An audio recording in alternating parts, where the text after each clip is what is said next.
soyez les bienvenus dans Carte Blanche. Il y a Simon Guerini à la technique et mon invité. Aujourd'hui, il est venu avec sa guitare, c'est Jean-Bruno Chantraine. Jean-Bruno, bonsoir. Bonsoir Joël. Alors Jean-Bruno, merci de vous prêter à l'exercice de Carte Blanche. En général, on débute cette émission par l'enfance. Vous êtes né à Blaye, c'est ça ? Oui. Oui, là où il y a les célèbres côtes de Blaye en Gironde. Je ne m'en souviens pas, mais oui, c'est exact. Oui, c'est un endroit en fait où vous êtes né, mais votre enfance va se passer majoritairement du côté de l'Afrique, de l'Afrique noire. Complètement. Dans différents pays d'Afrique que vous allez nous dévoiler. Alors, un papa belge, oui, et une maman angevine. Justement, je suppose que, comme à cette époque, c'est le papa qui entraîne toute sa famille à vivre dans un autre pays. Je crois que c'est d'un commun accord que mes parents ont décidé d'accepter un contrat de coopération. Ma mère est partie donc en tant que prof de maths et ils avaient envie après s'être rencontrés, d'horizons neufs. Et l'Afrique s'offrait, il y avait des contrats de coopération qui pleuvaient, que ce soit pour la Belgique ou pour la France. Et donc mes parents sont partis.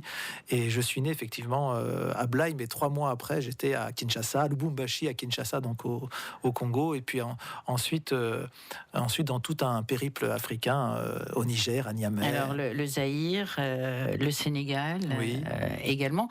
Alors votre maman, professeur de maths, et votre papa, au départ, prof de droit. Oui. C'est bien ça. Et puis ensuite, il va prendre une autre orientation. Oui, il va être chef de section de coopération. En fait, il va être attaché à l'ambassade et il va donc s'occuper un petit peu de l'aide humanitaire et autres et financière belge au niveau de plusieurs pays d'Afrique dont il ira souvent en mission vérifier qu'elle a bien été utilisée.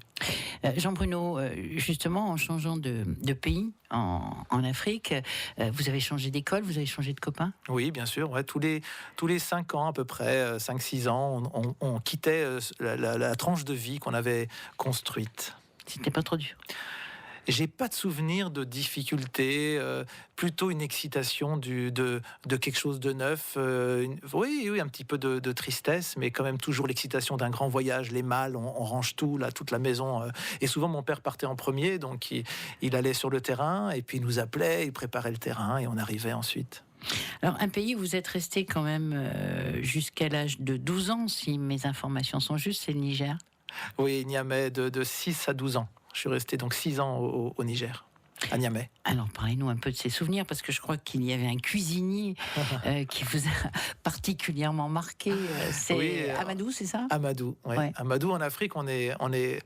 Les Blancs d'Afrique sont toujours des privilégiés parce qu'ils sont là-bas, ils peuvent se permettre d'avoir des aides, un jardinier, un cuisinier. Et donc, nous avions Amadou qui s'occupait de la cuisine et qui est devenu très vite très important pour moi parce que mes parents étaient souvent appelés à différentes tâches de relations avec les Toubabs du coin, les Blancs du coin. Et on était souvent gardés en fait par Amadou. Et je me rappelle effectivement de magnifiques soirées où il nous racontait des magnifiques histoires de chasse au lion, à l'arc, sous le manguier. Il y avait un manguier dans notre propriété. Et on passait beaucoup de temps. Il m'a beaucoup appris, notamment aussi un peu à taper les percussions.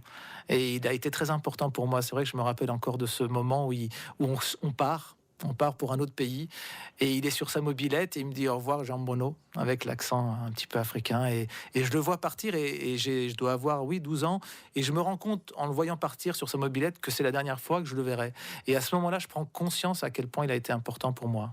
Alors il avait des dents particulières ? Pardon ? Il avait des dents particulières ? Alors ça, c'était Yacouba. Ah, c'est Yacouba. il y avait donc c'est la personne qui s'occupait du jardin avec qui je m'entendais beaucoup, qui était très bien, que je m'entendais vraiment bien. Il s'appelait Yacouba et il était issu d'une race qui s'appelait les Gourmanche, qui étaient des anciens, paraît-il, mangeurs d'hommes et on leur taillait les dents en pointe afin qu'elles déchiquetent bien la chair. Et Yacouba, c'était mon ami, et en même temps, on se fritait un peu, on se battait, il était très très fort, très puissant, et il avait ses dents taillées en pointe qui me faisaient rire, et en même temps qui me faisait peur, parce qu'il me disait si je l'embêtais trop, parce que il allait vous manger. Voilà, exactement, et on rigolait beaucoup avec ça. Est-ce qu'ils ont eu le temps aussi de vous transmettre, justement, là, vous parlez de sa descendance de mangeurs d'hommes, est-ce qu'ils ont eu le temps de vous transmettre un petit peu de leur pays, justement ? Oui, moi je pense que j'ai été vraiment choqué, justement, en revenant en France à 18 ans, pas que pour le climat, vraiment les supermarchés remplis, Paris, ça a été un vrai choc pour moi et je me suis rendu compte que je n'étais pas français. J'étais plus africain finalement. J'étais plus. Je me rappelle de personnes qui venaient toquer à notre porte à l'heure de la sieste. Mes parents dormaient. Moi, j'allais ouvrir et puis on demandait de l'eau. C'était une personne, un Africain qui passait, un Nigérien ou un Zaïrois ou un Sénégalais qui venait, qui demandait un verre d'eau et je lui donnais un verre d'eau, je lui apportais, j'étais très content de lui rendre service. C'était de l'eau. C'était donc, je pense avoir hérité, oui, de valeurs humaines grâce à l'Afrique. Parce que l'Afrique, la terre rouge de l'Afrique est marquée par cette empreinte vraiment d'humain à humain. Et bien au-delà de toute ségrégation, quoi. Quand on débarque sur la terre africaine, on sent cette chaleur qui nous brûle le visage et que la terre est rouge. On se sent proche de ce berceau de l'humanité, vraiment. Et vous la regardez comment, l'Afrique, aujourd'hui ? Maintenant, j'ai envie d'y retourner. J'aimerais. Je ne sais même pas si Amadou est vivant, par exemple. Donc il y a de temps en temps des émotions qui me traversent comme ça, et j'ai envie de retrouver cette Afrique, de retrouver les maisons dans lesquelles j'ai vécu. Et en même temps, je suis sur une autre trajectoire. L'Afrique. J'ai encore des amis. J'ai des amis en Côte d'Ivoire qui m'appellent. Donc effectivement, j'aimerais y retourner. Voilà. Mon état, c'est que j'aimerais y retourner, sachant que ce que je vais trouver ne sera évidemment pas représentatif de ce que j'ai laissé. Il y a un monsieur que j'ai essayé de joindre, mais non, je ne suis pas arrivé à avoir le bon numéro.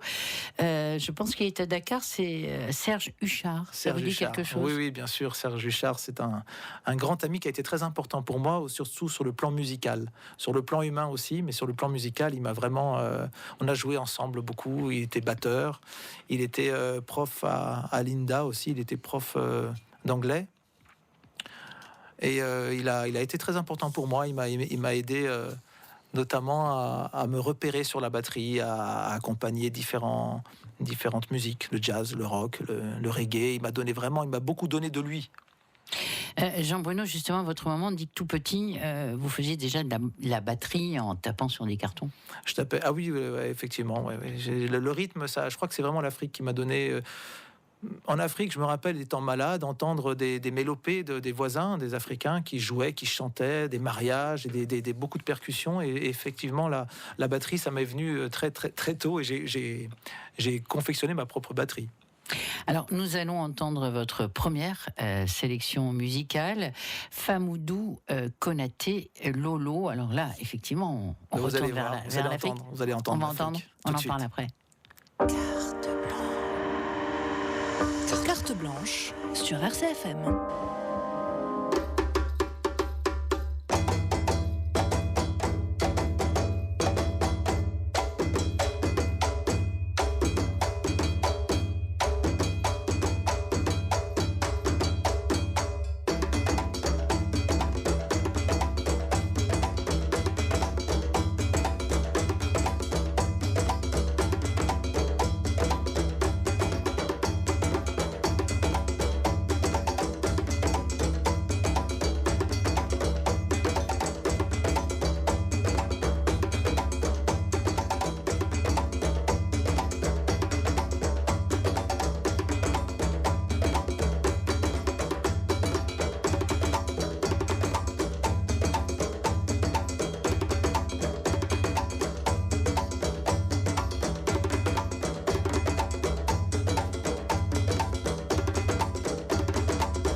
va le garder en fond sonore, ce morceau, Jean-Bruno Chantrenne.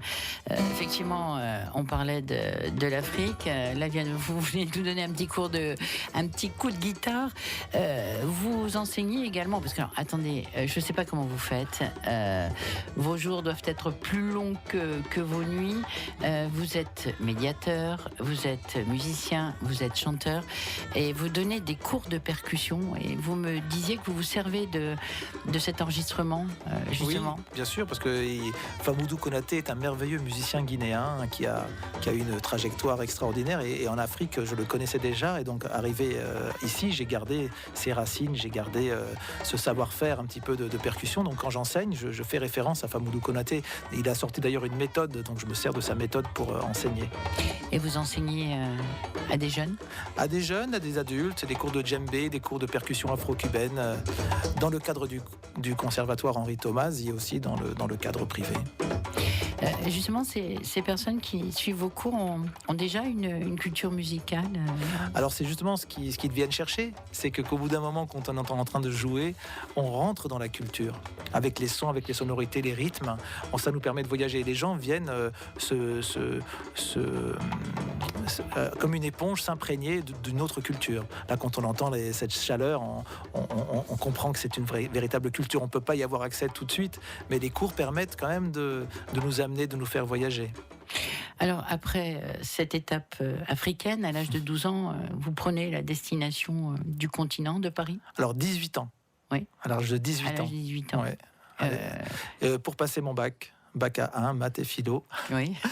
Et pour continuer la musique un peu de manière plus professionnelle, parce que je sais déjà que je veux faire de la musique, donc les cours de batterie n'étant pas à la hauteur de ce que je voulais, vraiment intégrer une école privée en fait de batterie. Donc je vais à Paris pour commencer mon avenir musical plus professionnel. En tout cas, cet intérêt effectivement pour la musique. Bon, on parle là pour l'instant de percussion, de batterie. Votre maman m'a dit que petit, vous aimiez aussi chanter. Oui, c'est vrai. Sur quel répertoire ? Oh, je chantais. Alors petit, je chantais. Alors qu'est-ce que vous appelez petit ? Parce que quand tout petit, je chantais des mélopées africaines. Vraiment, je chantais. J'étais bercé par les mélodies que j'entendais dans la rue. Vous savez, en Afrique, les gens chantent et dansent tout le temps, à défaut de pouvoir se nourrir parfois. Ils chantent, et ils transcendent leur état de misère par le rythme et la voix, le chant. Donc, j'ai chanté tout de suite. Je repérais les mélodies et j'avais ce talent de repérer les mélodies, de pouvoir les rechanter tout de suite. Donc, à ma manière, je rechantais des mélodies. Ensuite, j'ai beaucoup été interpellé par les Beatles, pardon. Et puis évidemment Bob Marley, des téléphones pour le groupe français de l'époque qui cartonnait. Je me suis baigné dans la musique contemporaine. Alors, est-ce que vous pensez que votre maman, qui à une période de sa vie a une guitare, elle m'a avoué qu'elle n'avait réussi qu'à jouer les débuts de Jeux interdits, mais cette guitare à la maison vous a amené aussi à vous intéresser à cet instrument ou c'est plus tard ? Non, c'est vraiment elle. C'est vrai qu'elle m'a mis cette guitare dans les mains en me disant voilà, moi je sais faire que ça, mais tu vois, il y a 2-3 accords et tu peux peut-être t'amuser avec ça, parce qu'elle voyait que j'étais très amoureux de la musique.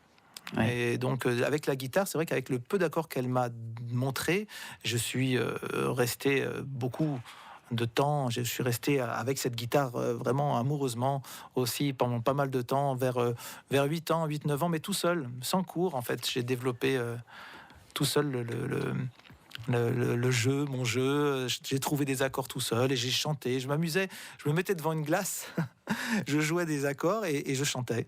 Et je me regardais, je me disais, tiens, ça, c'est pas mal, ça, je vais avoir 7-8 ans. Vous avez partagé un petit peu cette passion de la musique avec l'une de vos sœurs, puisque vous êtes l'aîné d'une famille de 3 enfants, le grand frère et 2 sœurs. Il y a une sœur aussi, avec qui vous avez pris des cours de musique. Véronique, oui, la sœur qui me suit de très près, puisqu'on a à peine 11 mois d'écart.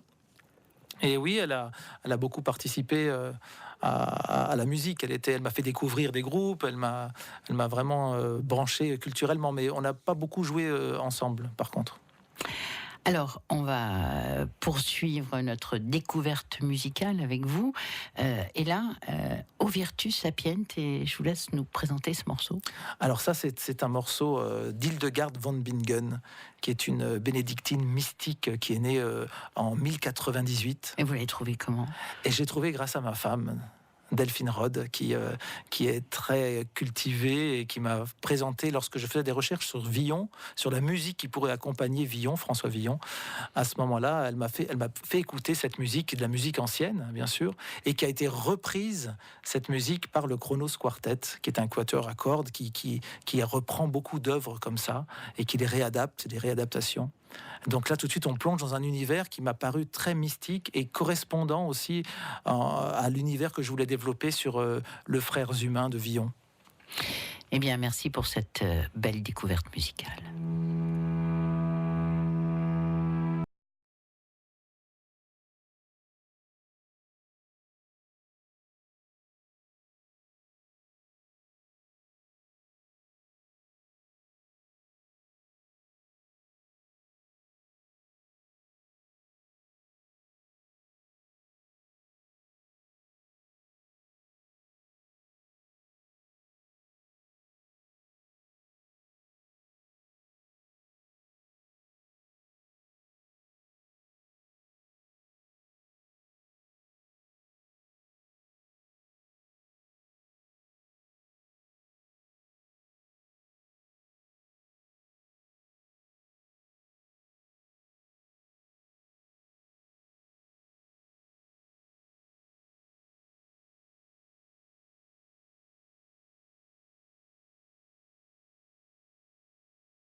Jean-Bruno Chantrenne, invité de Carte Blanche, donc après, je dirais cette escale africaine, mais dont vous restez toujours imprégné. Il y a eu Paris, et puis il y a des gens qui ont partagé vos passions. Alors, on va entendre un monsieur tout de suite. On a eu un petit peu de mal à le joindre, mais on est arrivé. J'ai pas réussi à joindre Serge Huchard à Dakar. Mais, allez, vous allez essayer de deviner qui est cet homme qui va nous parler. Je vais lui dire bonsoir. Vous êtes là ? Oui. Oui, que pourriez-vous nous dire sur Jean-Bruno Chantrenne ? C'est... Comment vous l'avez rencontré ? Alors, je l'ai rencontré en tant que musicien. Ouais. On a écumé les pianos-bars parisiens ensemble. Salut Marco. Ah bah ça y est, Voilà. Marc Il a reconnu ma Gilly, voix. oui, il vous a reconnu tout de suite. Ouais, on s'est connus dans les pianos-bars. Et puis après, on a fait plein de choses ensemble qui n'étaient plus de la musique, notamment du yoga ou des choses comme ça. Donc voilà, c'est plus qu'un collègue. Oui, Mais bon. c'est devenu un ami au fil du temps. Oui, oui. Et puis un ami un peu lointain maintenant, mais bon, ça va me faire plaisir de l'entendre. Alors, votre meilleur souvenir, Marc, avec Jean Bruno ou une anecdote, hein, on peut rire aussi dans cette émission. Hein. Ah, mais... On peut vous me peut-être pas prenez tout de court. dire. Il y en a beaucoup. Oui, on peut pas. Alors- Déjà, on peut pas tout dire. Mais si, il y en a qu'on peut dire, c'est carte blanche, hein, il me semble, le titre Ah de non, l'émission. non, mais, oui, ouais. c'est carte blanche. Soyons Non, mais- rock'n'roll. Non, mais moi, je me Non, souviens, mais- par exemple, je sais pas si tu partages cette anecdote avec moi. On jouait dans un groupe de variété. On faisait beaucoup de mariages, de soirées privées. Il était à la batterie, j'étais aux percussions. Et c'était devenu un peu lassant. On avait plus de 200 dates par an, hein, c'est ça, avec les Cigales, il me semble. Un groupe qui s'appelait Ouais, les c'était Cigales. beaucoup, ouais. Et puis on avait trouvé, pendant que il y avait des petites pauses un petit peu musicales, une manière de ne pas nous ennuyer. On jouait aux échecs. Ah d'accord. Aïe. Tu te rappelles de ça? Oui. On jouait aux échecs oui. sur scène, pardon. Et donc, voilà, entre les morceaux, il y en avait un qui avait... On se passait l'échiquier comme ça. Oui. Et vous ne vous êtes pas vu depuis combien de temps? Ah, ça va faire Ça fait 2-3 ans, je pense. Hein. Ah ouais, c'est ça, oui. On a dû se croiser lors d'un de tes retours. Moi, j'avais fait un concert à Bastia où tu étais venu me voir. Donc, mais je pense qu'on s'était croisés, oui, à Paris, oui, plus récemment, il y a 1 ou 2 ans, oui, ça passe vite. Oui, je pense que plus de 2 ans. Oui, effectivement, on a un projet commun encore avec Marc, mais qui avance au fil du temps. Alors quel est ce projet? C'est un projet d'une nouvelle émission des Muppet Show. Qui s'appelle les Mogboeo. Alors c'est quoi ça? Alors c'est une émission qui devrait être, j'espère, achetée par Canal+. C'est une émission dans laquelle contrairement au Muppet Show, on joue vraiment dans les marionnettes. On a les mains dans les marionnettes. Il y a quelqu'un qui manipule la tête et on joue sur les instruments. Et le principe est le même. On reçoit un invité qui vient proposer son actualité et on l'accompagne, on buffe avec lui. Ça se passe en Amazonie, dans un arbre magique. Et c'est mis en place cette émission par une des personnes que je connais très très bien, qui est un ami, un frère de cœur aussi, et qui travaille à Canal+ dans le cadre des Guignols de l'info. Donc il connaît bien l'histoire et qui a créé son propre monde magique. Et avec Marc, on est aussi à fond sur cette histoire. Je sais que toi, tu es toujours avec Supertramp aussi. Il fait un orchestre qui fait des reprises de Supertramp. Comment ça, Supertramp? Cover, Supertramp. Ça s'appelle Covertramp. Covertramp, un tribut à Supertramp, oui. Qui tourne un peu partout. Et donc, on se croise quand on peut. Hein. Écoutez, en tout cas, j'espère que votre projet va se réaliser. Ah, moi aussi. Et puis, ça nous permettra de nous revoir souvent. Parce que voilà. c'est trop écarté. Et puis de faire rire en plus, parce que je crois qu'on en a bien besoin. Tout à fait. Écoutez, Marc, on vous souhaite une belle semaine. Hein. Merci. Salut Marco, ça m'a fait plaisir de t'entendre. Eh ben, à très bientôt. À bientôt, Marc. Au revoir. Au revoir et bienvenue encore. C'était la petite surprise merci, de ce soir. Alors, Jean-Bruno Chantraine, vous arrivez en Corse en 98. Oui, il y a 18 ans. Oui, non, j'ai bien fait le calcul. Oui, c'est ça. Ça, ouais. Mais qu'est-ce qui guide vos pas vers la Corse, puisque là, on était avec votre ami à Paris, les concerts, les soirées, une vie quand même bien remplie. Très intense. Je crois que c'est finalement l'amour de la terre. De la terre libre, Paris, la ville, j'en pouvais plus. Franchement, je ne pouvais plus. J'étais très fatigué de ces embouteillages permanents, de cette folie suicidaire, des gens blafards dans le métro pour dire. J'ai fait le métro, j'ai joué dans le métro, j'ai essayé de les réveiller un peu. Vous avez fait la Manche ? J'ai fait la Manche dans les rames du RER à une époque. J'ai essayé de les dérider. Je leur faisais chanter donnez, donnez, donnez-moi, donnez, Dieu vous le rendra. Menteur. Je disais toujours que c'était pas vrai, mais en fait, ils donnaient finalement. Mais ça n'a pas marché. Non, Paris ne m'a pas convaincu. Mais pourquoi la Corse ? Alors pourquoi la Corse ? Tout simplement parce que Delphine, ma compagne et mère de mes enfants, a eu une proposition de poste au conservatoire Henri Thomas. Tout simplement, le directeur l'a appelé aussi. lui a fait miroiter un contrat ici. Elle a d'abord refusé parce que cette personne, directeur du conservatoire à l'époque, s'appelait Dominique Crinen, l'appelle au mois d'août pour une rentrée au mois de septembre. Donc, elle est déjà elle a prévu sa rentrée à Boulogne. Donc, elle raccroche et elle me dit oh, ben tiens, mon chéri, je viens déjà d'être appelé pour la Corse, tu vois. Et je dis mais, et t'as dit quoi? Bah, j'ai refusé, j'ai la rentrée à Boulogne, tu sais bien. Je dis mais rappelle tout de suite. J'avais composé une chanson à l'époque qui s'appelait Sur une île, en plus. Et on n'arrêtait pas de se dire, il faut qu'on quitte cette ville, c'est pas possible, on se voit jamais, on est dans les embouteillages tout le temps, c'est insupportable. Moi, j'ai des racines africaines, je vous le rappelle, donc je pouvais plus supporter. Et je lui dis, mais rappelle, elle rappelle. Entre-temps, le directeur avait continué à faire d'autres investigations. Et finalement, elle dit qu'elle est intéressée par le poste et elle dit mais je peux pas débarquer comme ça, il faut que vous me trouviez un appart. Ah mais ça, il n'y a pas de problème, je m'en occupe. Et donc elle se retrouve à partir seule, parce que moi j'avais énormément de contrats sur Paris en tant que musicien, notamment avec Marc, qu'on vient d'entendre. Et elle arrive ici, on lui a dans un appartement sur le cours Napoléon, et je la rejoins au début. Je viens une fois toutes les 3 semaines, toutes les 2 semaines, et puis de plus en plus, et puis voilà. Et puis je fais un enfant, puis 2, puis 3. Oui, vous êtes papa de 3 enfants. Et puis l'accueil de la Corse, de la terre et des Corses. Justement, l'installation au début était facile? Ici? Oui. L'installation oui. matérielle, très facile. Non, pas matérielle, justement humaine. Humaine aussi. Bon, j'ai pas trouvé de travail en tant que chanteur ici, mais j'avais beaucoup de contrats encore sur Paris, donc je faisais beaucoup d'allers-retours.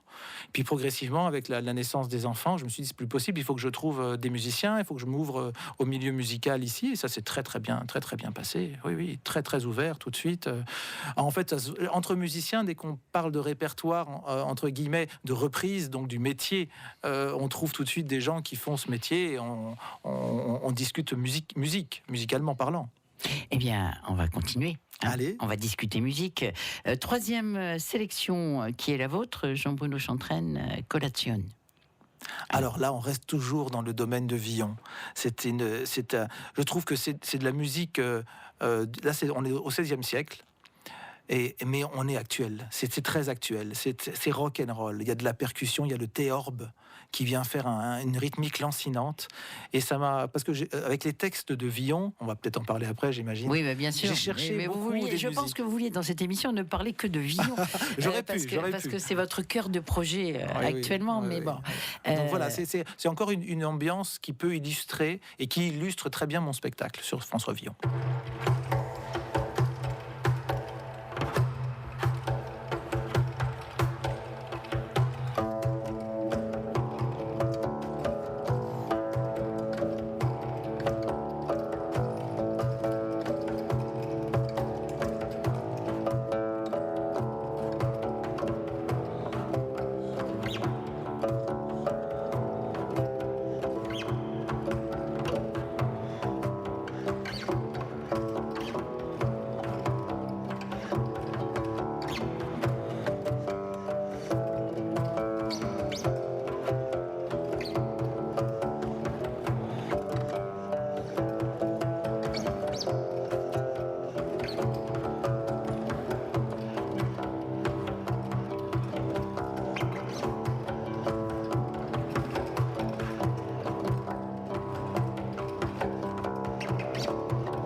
Alors, Jean-Bruno Chantraine, ce qui paraît étonnant, c'est une composition qui remonte à 1600, c'est ça? Début 17e, oui. Et vous l'avez trouvée où, cette composition? C'est toujours ma muse, Delphine Rode, ma compagne et mère de mes enfants, qui est donc prof de solfège, violoncelliste et qui est très érudite en matière de musique. Donc ça, c'est vraiment, le compositeur s'appelle Kapsberger, du début baroque.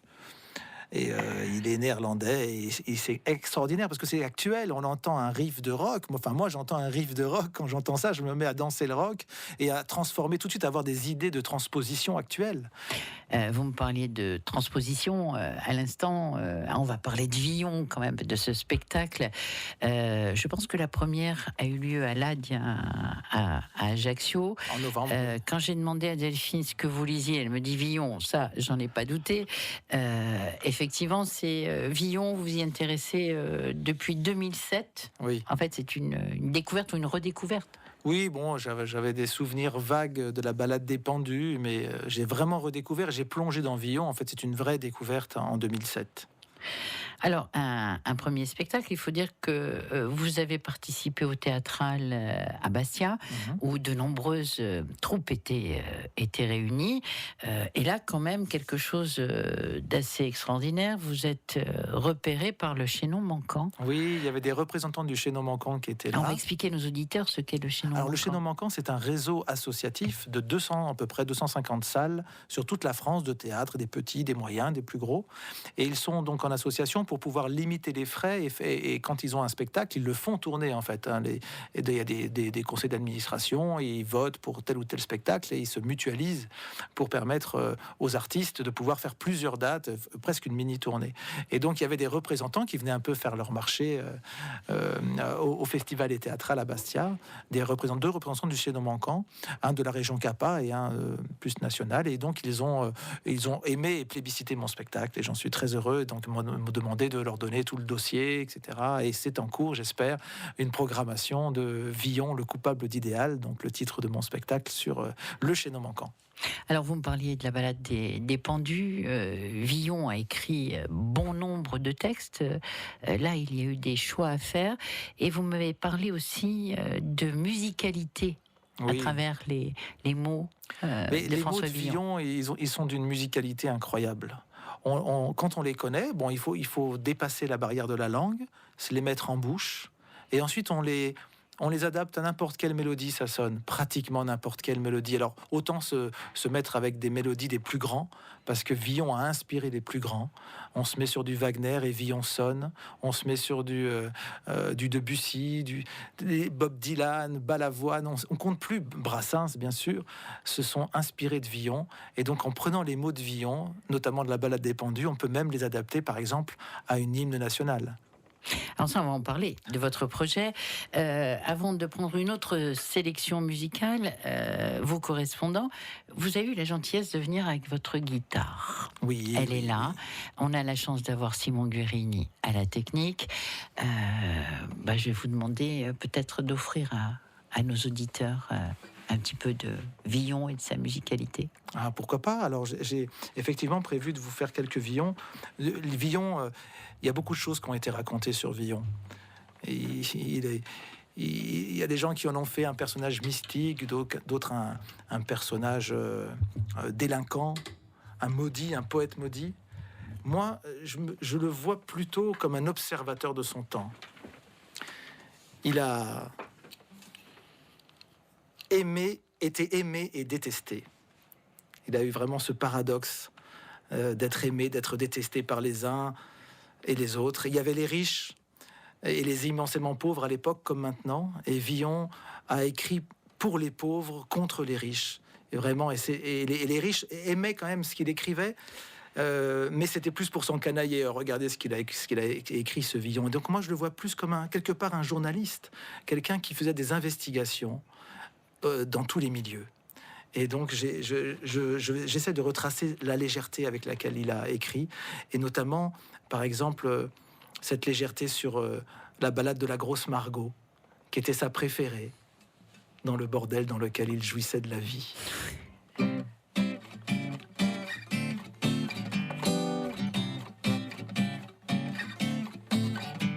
Si j'aime et sers la belle de bon cœur. M'en devez-vous tenir pour vil ou sot? Elle a en elle des abats à douceur. Pour son amour je ceins bouclier et passeau. Quand viennent gens je cours et happe un pot. Au vin je m'en vais illico presto. Je leur tends au fromage, pain et fruits. Et s'ils payent bien, je leur dis: revenez ici quand vous serez en rut. Dans ce bordel, nous jouissons de la vie. Voilà, par exemple. Ah oui, c'est un bel exemple. Un Moi, premier couplet, je pensais pas que vous alliez vous arrêter, Jean oui, Bruno. je On est sais prêt à vous entendre toute la nuit. On là. a le temps. Alors, je vous en fais une autre. Ah ouais, un petit dernier, s'il vous plaît. Alors, Villon a adoré de manière un peu macabre la mort. Et lorsqu'il fait ses testaments, il envoie des legs un peu à tout le monde, notamment contre les riches, je vous le disais, ou en témoignant de la souffrance des pauvres. Et il envoie aussi, il fait un legs aux morts. Et bien sûr, il dit que la mort nous attend tous au tournant, y compris la justice et les personnes de la justice. Quand je considère ces têtes entassées dans ces charniers, tous furent maîtres des requêtes, ou tous travaillèrent à la chambre au denier, où tous furent porte-paniers. Je puis autant dire l'un que l'autre, car d'évêque à porteur de lanterne, je ne vois aucune différence. Frères humains, aux morts, je fais ce legs, et j'en étends le bienfait aux cours souveraines, aux tribunaux et palais de justice. Et ces têtes qui s'inclinaient les unes envers les autres dans leur vie, dont les unes gouvernaient, des autres craintes et servies, je les vois toutes là, réduites à leur fin, rassemblées en tas, pêle-mêle. Leurs seigneuries leur sont ravies, personne ne s'y appelle plus clerc ou maître. Frères humains, aux morts, je fais ce legs, et j'en étends le bienfait aux cours souveraines, aux tribunaux et palais de justice. Et palais de justice. Merci Jean Bruno. Je rappelle que vous êtes en direct. Vous avez le sentiment, à travers justement les textes de François Villon, de faire passer des messages qui restent tout à fait contemporains? Ah oui, complètement. Et c'est pour ça que je le fais. C'est que quelque part, Villon, il a témoigné de son temps en s'adressant aux frères humains qui, après lui, vivaient, parce qu'il n'arrivait pas à se faire entendre des ceux de son époque. Et c'est nous qui l'interpellent. Et en fait, quand on s'aperçoit que son propos n'est toujours pas entendu, il hurlait pour que les riches partagent, il hurlait pour qu'il n'y ait plus ces pendus à tous les coins de rue, au gibet de Paris, dans tous les coins d'arrondissement. Et il disait: n'ayez contre nous les cœurs endurcis, car si pitié de nous pauvres avez, la vie en aura plutôt de vous, merci. Et quand on voit actuellement en Arabie Saoudite qu'on lapide des femmes, qu'on coupe des têtes en direct sur la place publique, que notre cher président décore de la Légion d'honneur des représentants de cet État, on se dit: mais qu'est-ce qui a changé finalement? C'est vrai que nous, on a un petit peu transformé le problème. C'est plus le monde économique maintenant qui exclut ici, qui laisse les gens sur le carreau, qui met les gens au banc social par la société économique qui est difficile. Mais quelque part, qu'est-ce qui a changé dans les propos de Villon et dans l'actualité? Pas grand-chose.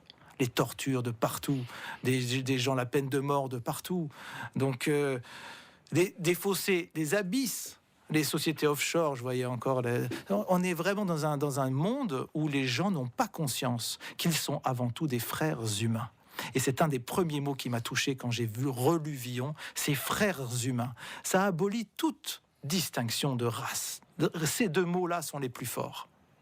Et justement, Jean-Bruno Chantrenne, un travail toujours à travers Villon, c'est de réunir plusieurs hymnes, justement des hymnes de tous les pays, de tous ceux qui ont un hymne, parce qu'il n'y a pas forcément un hymne dans tous les pays. Il y en a beaucoup. Hein. Il y en a beaucoup. Ah, si, Vous avez un gros chantier, là, alors. J'ai un gros chantier. Alors, l'idée, ça serait effectivement de réunir tous les pays impliqués en ce moment dans le désastre de ce chaos mondial, là, d'impliquer tous les hymnes nationaux sur du Villon. Mais bon, j'en suis qu'au début. Hein. Alors, mais par exemple, on voit tout de suite que ça peut... l'hymne, la Marseillaise... Frères... pardon, excusez-moi. Frères humains, qui après nous vivez, n'ayez les cœurs contre nous endurcis. Ça fonctionne. Oui, ça fonctionne. Oui, frères humains qui après nous vivez, n'ayez les cœurs contre nous endurcis. L'hymne allemand, on peut retrouver comme ça beaucoup d'hymnes qui vont sonner grâce aux mots et au sens profond et fort que Villon a su donner dans ses ballades. Et je suppose qu'il va falloir apprendre tout d'abord, en ce qui vous concerne, chaque hymne, parce que oui, voilà, il y a une musicalité différente. On parlait de celle de Villon, mais... Alors, ce qui est difficile, c'est de réunir les hymnes sur une tonalité qui soit la même et qu'on puisse entendre des petits bouts de chaque hymne et qui fasse toute la ballade de Villon comme ça, et qu'on réunisse finalement de manière internationale l'humain sur Villon grâce aux hymnes qui sont très très proches. On pourrait presque faire... Frères humains qui après nous vivez, n'ayez les cœurs contre nous endurcis, car si pitié de nous pauvres avez, la vie en aura plutôt de vous. Merci. Eh bien, merci Jean-Bruno. Alors on va entendre, on va pas pouvoir entendre toute votre programmation musicale d'ailleurs, puisque vous nous en faites une en direct et le temps passe vite. Et c'est vrai. Pourquoi vous avez choisi Bâtard ? Bâtard, j'aime bien Stromae. Pas tout. Mais cette chanson me plaît déjà parce qu'il a ce côté, il est africain, hein, donc il y a beaucoup de rythme dans ses mots, son slam est puissant, sa voix est bien est placée, vraiment on comprend tout de suite ses propos, et c'est jamais anodin, même Papa Outé, c'est jamais anodin, il arrive à déclencher des émotions comme ça. Bâtard, pourquoi ? Surtout pour l'alliage de la rythmique et de l'électro. C'est quelque chose que je veux faire aussi avec Villon, c'est le ramener dans les temps modernes grâce au son, un son actuel. Vous êtes dans Carte Blanche. J'étais et resterai, moi, ni l'un ni l'autre, je suis, j'étais.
Blanche avec Jean-Bruno Chantrenne. Alors, Jean-Bruno, on a beaucoup parlé de musique, de votre passion de la musique, du chant, mais vous avez un autre métier, je dirais.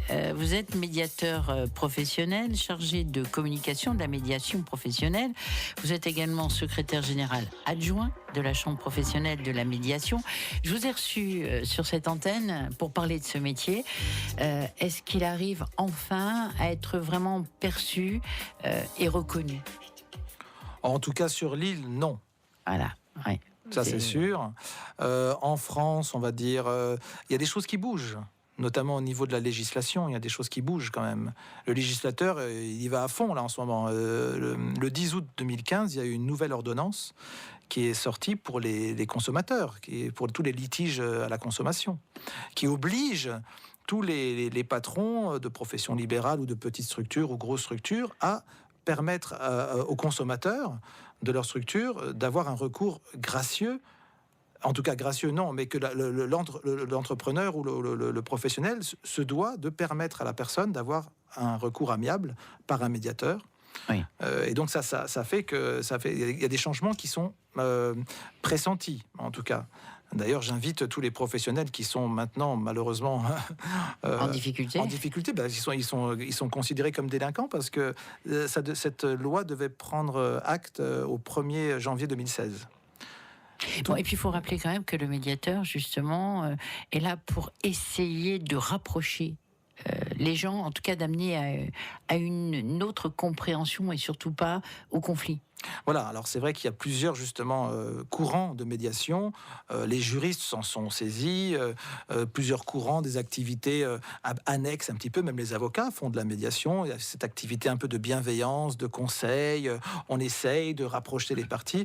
Moi, en tant que médiateur professionnel, je n'essaye pas, je fais. Il y a du résultat. À chaque fois, il y a du résultat. Et la difficulté est que les personnes s'engagent dans ce processus. Une fois qu'elles sont engagées dans ce processus, et encore une fois, j'espère que bientôt, il y aura ce qu'on appelle le droit à la médiation, comme une ceinture de sécurité obligatoire. C'est-à-dire que lorsque quelqu'un demandera une médiation, l'autre personne sera obligée de la faire avant de saisir les tribunaux. On n'en est pas encore là, mais la loi avance quand même dans ce sens, j'espère, prochainement. Alors, on arrive, avant de se quitter, Jean-Bruno Chantrenne, à des choses plus légères. Vous êtes papa oui. de 3 enfants. Est-ce que vous leur avez transmis cette passion de la musique et d'un engagement aussi philosophique? Philosophique, c'est un peu trop tôt, je pense. Le plus grand, à 14 ans, lui, il s'est engagé par contre dans la batterie et dans le football. C'est un bon batteur. Il y a un groupe que j'aide, qui est un groupe amateur, qui s'appelle les Rubicon Riders, qui essayent de traverser le Rubicon et qui sont des amateurs, et dans lequel Louis, mon fils aîné, joue de la batterie et il s'en sort pas mal. Il y a aussi Noé qui joue du piano, lui qui est plus attiré par Ray Charles, qui fait du jazz. Bon, pas d'engagement philosophique, mais un engagement musical certain. Et ma fille, Sarah, qui a 9 ans et qui, elle, fait du violon. Oui, donc en fait, des enfants aussi qui suivent votre chemin. Vous êtes quelqu'un de très gourmand, Jean-Bruno, mais vous cuisinez aussi. Oui. Votre spécialité, c'est le riz à la tomate? Ah, c'est ça? Ouais, pas oui, mal. Vous avez la recette? Vous êtes quand même bien informé. Là, vous me bluffez, là. Le riz à la tomate, c'est une recette africaine? C'est une recette italienne? C'est une recette de famille. Vous faites je ne vais pas vous la faire quand même, la recette, non. C'est un mélange de chair à saucisse, de viande hachée, d'oignons et de tomates et de riz avec du persil. C'est un plat qui se mange un peu à toutes les époques et qui est très très bon. Et que vous réalisez... Et que je me suis un peu spécialisé, mais pas que... Je fais très bien le navarin d'agneau aussi, on vous l'a pas dit? Ah bah on a oublié, ça va bientôt être l'époque du navarin d'agneau. Et une dernière question, allez, 1 minute pour me dire, vous êtes sportif? Alors, je fais du yoga. Est-ce que c'est un sport? Non. Mais j'entretiens mes articulations et je fais ce qu'on appelle du rééquilibrage musculaire. C'est-à-dire que je permets à toutes mes articulations de s'ouvrir et de se fermer à fond régulièrement pour être disponible pour tout sport éventuel. Alors, en travaillant la nuit, puisque moi j'ai pu vous entendre dans des concerts tardifs, une hygiène de vie associée à tout cela? Oui, voilà, justement, le yoga m'aide beaucoup, même si je suis gourmand, c'est vrai. Je fais attention quand même et je entretiens ma souplesse articulaire et ma santé. Eh bien, Jean-Bruno, merci beaucoup Merci de nous avoir rejoints dans Carte Blanche. On va peut-être se quitter avec votre dernier titre, c'est Bob Marley, là, on part vers les îles. Oui, cool, Bob Marley, Lively Up Yourself.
Du mardi au vendredi, de 11h à 13h, il y a une terre d'accueil. Comment vous diriez ça, l'amour douloureux? En Corse? Ouais. Amour et douloureuse. Il fait une grimace. Amour et douloureuse. C'est juste pour vous. La culture à portée de voix, toutes les cultures. Jean-Pierre Mokian au micro d'RCFM, bonjour. Bonjour. Théâtre, musique, livres, création. Les acteurs culturels se donnent rendez-vous autour de Marie Bronzine. Retrouvez-nous tous les jours, du mardi au vendredi, entre 11h et 13h sur RCFM.